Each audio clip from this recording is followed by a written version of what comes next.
with the girls that we have in our program, basically, our school is very proactive on, we have our career education teachers who go actually class to class, and they actually explain the trades options for students. And they just explain it that it is actually an option. Maybe it's not a traditional option, but it's a very good option for a career where kids can have different mobility. It's a well-paid job. It's very satisfying for a lot of people, and it's an area that, yes, females don't traditionally think about that, but it is changing.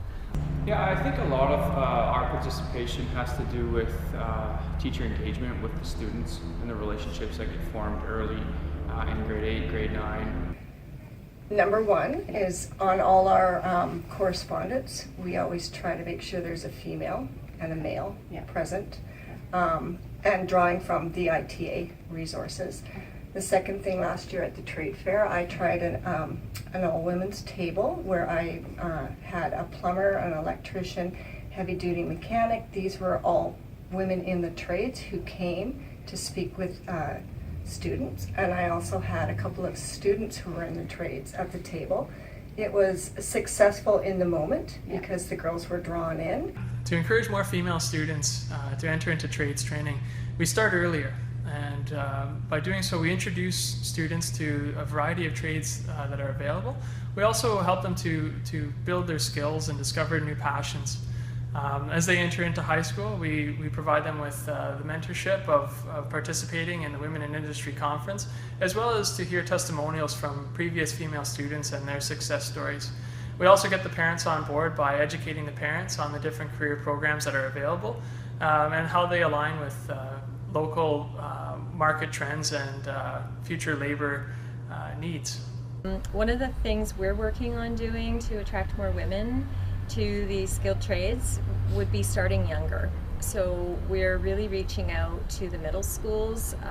We are coordinating Inspire Skills BC programs for, I think it's grade 6 students. They come into all the classes last year they did, and we're hoping that will continue this year. So all the students have hands-on activities and learn about the opportunities in the trades in a really fun way.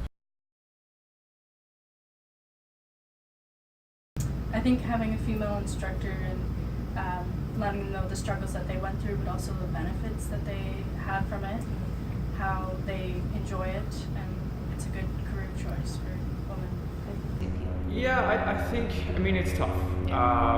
Culturally wise, out in the field, I worked a while in the field, and it's tough. It's not the most conducive environment to, having, ladies or girls work in it, and I think that needs to change, and I do believe that needs to change here at the high school level.